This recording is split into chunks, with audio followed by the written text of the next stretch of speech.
Seperti yang telah kita ketahui bersama, sejak kemerdekaan negara Republik Indonesia sampai saat ini, Kota Jakarta ialah ibu kota negara Republik Indonesia. Jakarta memiliki berbagai ikon dan bangunan yang menjadi simbol seperti Monumen Nasional atau Monas, Monumen Patung Dirgantara atau lebih sering dikenal Patung Pancoran, Masjid Istiqlal yang juga berseberangan dengan bangunan Katedral Jakarta, dan berbagai tempat lainnya. Namun, bertepatan pada saat perayaan Hari Ulang Tahun Negara Republik Indonesia yang ke-79, negara melakukan upacara di dua tempat, yaitu Gedung Istana Merdeka yang berada di Jakarta dan Istana Kepresidenan yang berada di Kalimantan Timur. Mengapa hal tersebut bisa terjadi? Perayaan Hari Ulang Tahun Negara Republik Indonesia yang diadakan di dua tempat tersebut merupakan simbol atas rencana pemindahan ibu kota. Rencana pemindahan ibu kota ternyata telah dicetuskan oleh beberapa tokoh. Berikut penjelasannya. Ide mengenai pemindahan ibu kota negara sebenarnya sudah muncul sebelum kemerdekaan. Hal tersebut diawali oleh ide dari Gubernur Jenderal Johan Paul Graaf van Limburg-Stirum yang merupakan gubernur Hindia Belanda.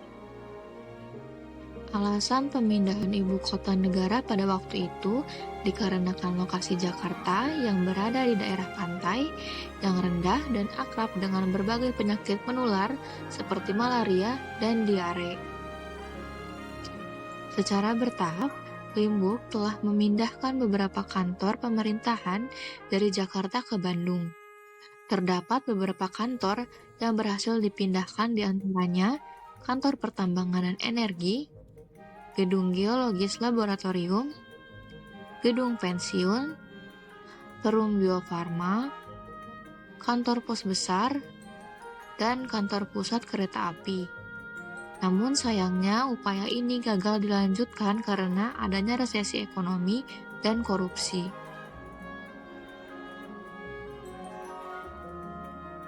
Wacana tentang pemindahan ibu kota negara lantas digulirkan kembali di era Orde Lama. Soekarno meramalkan bahwa Jakarta ke depan menurutnya akan tumbuh tak terkendali. Berbeda dengan Limburg yang memilih Bandung, Soekarno pada tahun 1950-an justru ingin memindahkan ibu kota negara keluar Pulau Jawa atau lebih tepatnya ke Kalimantan Tengah. Kota yang dipilih oleh Soekarno untuk rencana ibu kota negara yang baru adalah kota Palangkaraya. Setidaknya ada 3 pertimbangan Soekarno memilih Palangkaraya sebagai ibu kota negara. Pertama, Kalimantan adalah pulau terbesar di Indonesia dan letaknya berada di tengah-tengah gugus pulau Indonesia. Yang kedua, menghilangkan sentralistik Jawa. Dan yang ketiga, pembangunan di Jakarta dan Jawa adalah konsep peninggalan Belanda dan Soekarno ingin membangun sesuatu yang orisinil. Namun, rencana pemindahan ibu kota negara di Orde Lama akhirnya gagal terlaksana karena dinamika politik waktu itu. Akhirnya membuat Soekarno harus turun tangan dari jabatannya sebagai presiden. Namun, tokoh selanjutnya yang menggagas ide pemindahan ibu kota yaitu Presiden Soeharto sebagai presiden kedua Indonesia. Presiden Soeharto sempat menggagas wacana serupa yaitu wacana pemindahan ibu kota negara ke Jonggol, Jawa Barat. Wacana ini dipertegas melalui Kepres 1 tahun 1997 tentang koordinasi pengembangan kawasan Jonggol sebagai kota mandiri. Keputusan ini mendukung rencana pengembangan kota mandiri di Jonggol, Jawa Barat seluas 30.000 hektar. Namun, proyek pemindahan ibu kota negara melalui narasi kota mandiri ini gagal bersamaan dengan mundurnya Soeharto dan lahirnya era reformasi.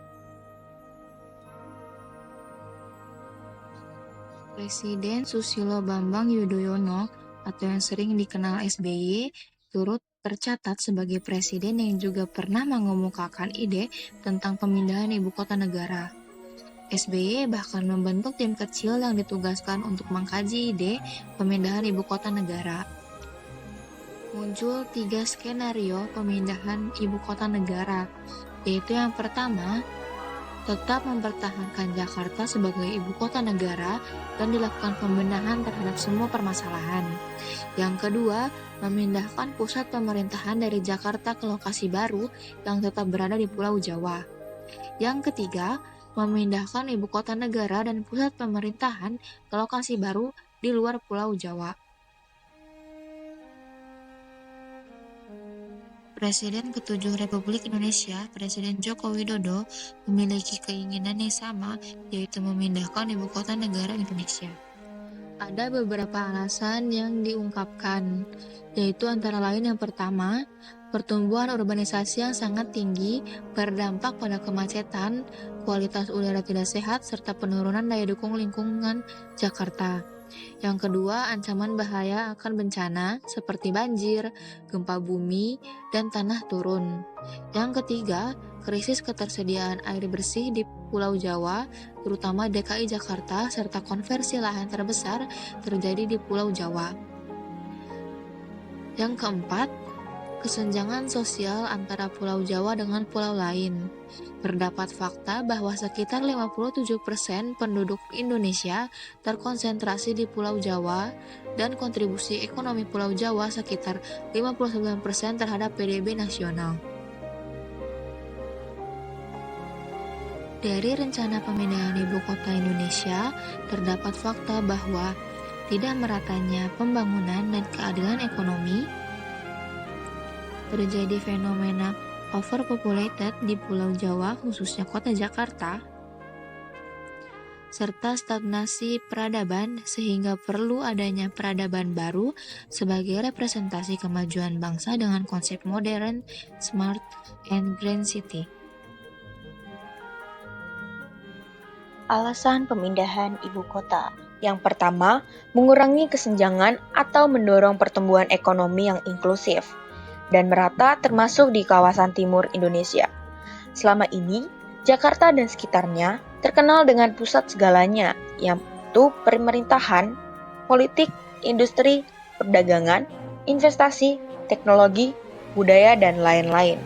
Yang kedua, mewujudkan pembangunan Indonesia yang berkelanjutan, serta mewujudkan ibu kota baru yang sesuai dengan identitas bangsa. Secara spesifik, lokasi inti yang ditetapkan sebagai ibu kota negara baru terletak di sebagian wilayah dari 2 kabupaten, yaitu Kabupaten Panajam Pasar Utara atau PPU dan Kabupaten Kutai Kartanegara atau KUKAR. Ibu kota negara baru mempunyai 5 visi, yaitu sebagai simbol identitas bangsa, sebagai kota yang smart, green, beautiful, dan sustainable, modern dan berstandar internasional, tata kelola pemerintahan yang efisien dan efektif, serta sebagai pendorong pemerataan ekonomi di kawasan timur. Pulau Kalimantan menjadi lokasi ibu kota negara baru adalah karena letaknya yang strategis di tengah Indonesia. Dengan perpindahannya ibu kota negara, maka semua pusat kebijakan dan penyelenggaraan pengembangan kompetensi pejabat pemerintahan pun secara otomatis akan ikut berpindah. Hal ini diyakini dapat mengeliminasi permasalahan jarak yang selama ini terjadi dalam pengembangan kompetensi. Yang keempat, kondisi objektif Jakarta yang tidak cocok lagi sebagai IKN. Hal ini bisa dilihat dari beban yang harus ditanggung Jakarta antara lain. Yang pertama, kepadatan penduduk sebanyak 16.704 jiwa, sementara kepadatan penduduk Indonesia hanya 141 jiwa. 2.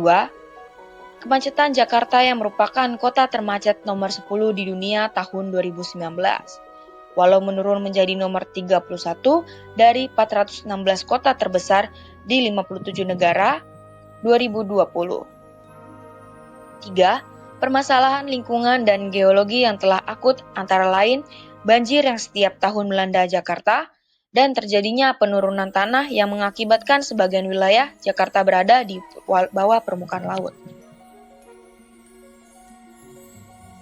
Prosedur hukum pemindahan. proses pembentukan peraturan perundang-undangan menurut Undang-Undang Nomor 12 Tahun 2011 tentang pembentukan peraturan perundang-undangan terdiri dari tahapan perencanaan, tahapan penyusunan, tahapan pembahasan, tahapan pengesahan atau penetapan, dan tahapan pengundangan. Tahap perencanaan dan penyusunan. Dewan Perwakilan Rakyat dan Presiden serta Dewan Perwakilan Daerah menyusun daftar RUU yang disusun ke depan umumnya dikenal dengan istilah penyusunan program legislasi nasional. Tahap pembahasan. Hasil tersebut kemudian dituangkan dalam keputusan DPR. Terdapat dua jenis proglenas, yakni disusun untuk jangka waktu 5 tahun, proglenas jangka menengah, dan tahunan, proglenas prioritas tahunan. Sebelum RUU dapat masuk dalam proglenas tahunan, DPR dan pemerintah lebih dulu menyusun naskah akademik dan RUU tersebut. Kemudian, naskah akademik dan RUU dibawa ke dalam rapat DPR RI untuk dilakukan pembahasan. Terdapat dua tingkat pembahasan, yaitu yang pertama, pembicaraan tingkat 1, rapat komisi, rapat gabungan, komisi, rapat badan legislasi, rapat badan anggaran, atau rapat panitia khusus. Yang kedua, pembicaraan tingkat 2, dilakukan untuk pengambilan keputusan dalam rapat paripurna. Rencana terkait munculnya ide tentang pemindahan ibu kota negara Indonesia dan rangkaian RUU serta naskah akademik diketahui pertama kali bermula pada tanggal 16 Agustus 2019. Permulaan itu diawali oleh izin Presiden terpilih Presiden Joko Widodo yang memohon izin kepada anggota Dewan, para sesepuh dan tokoh bangsa terutama dari seluruh rakyat Indonesia untuk memindahkan ibu kota negara ke Pulau Kalimantan. Permohonan pemindahan ibu kota negara itu kemudian direalisasikan oleh Presiden pada tanggal 29 September 2021. Pada hari itu, Menteri Sekretaris Negara Pratikno dan Menteri Perencanaan Pembangunan Nasional Kepala Anbenas Suharso Mono Arfa mengirimkan surat Presiden ke DPR perihal rencana Undang-Undang Ibu Kota Negara. Pada tanggal 3 November 2021, DPR RI kemudian menindaklanjuti surat Presiden tersebut dengan melakukan pembahasan di Badan Musyawarah Dewan. Kemudian, pada rapat paripurna 7 Desember 2021 ditetapkan pimpinan dan keanggotaan Pansus RUU IKN yang berjumlah 30 orang sejak tanggal 7 Desember 2021 hingga 15 Desember 2021, DPR RI diketahui telah melakukan rapat sebanyak 11 kali. Rapat tersebut kemudian dibawa pada masa reses anggota Dewan dari tanggal 15 sampai 10 Januari 2022. Pembahasan itu menemukan titik akhirnya pada tanggal 18 Januari 2022. Pada tanggal tersebut, dan dalam agenda rapat paripurna RUU IKN disetujui sebagai undang-undang, yaitu Undang-Undang Nomor 3 Tahun 2022 tentang Ibu Kota Negara, upaya pembangunan Ibu Kota Negara yang diberi Nusantara itu pun resmi dimulai. Dampak dan risiko dari pemindahan IKN. Yang pertama, Bappenas dalam kajiannya menyatakan bahwa pemindahan IKN akan memberikan dampak positif terhadap perekonomian nasional dengan prediksi kenaikan PDRB sebesar 0,1%.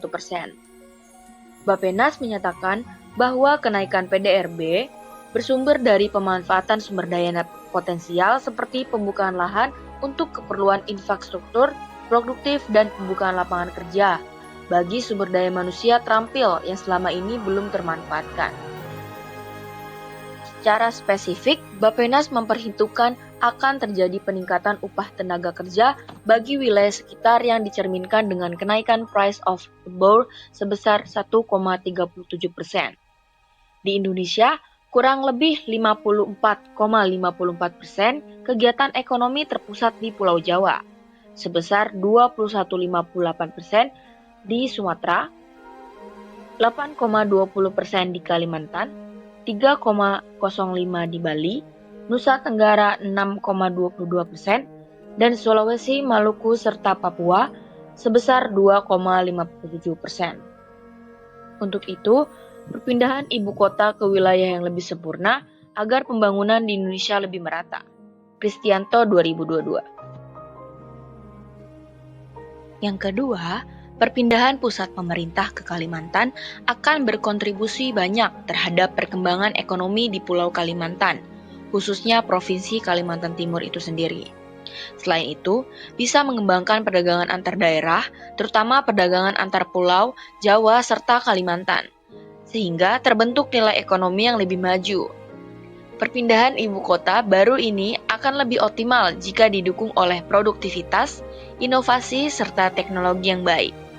Menimbulkan tambahan inflasi nasional minimal 0,3% meskipun nantinya tekanan dari sisi permintaan akan meningkat.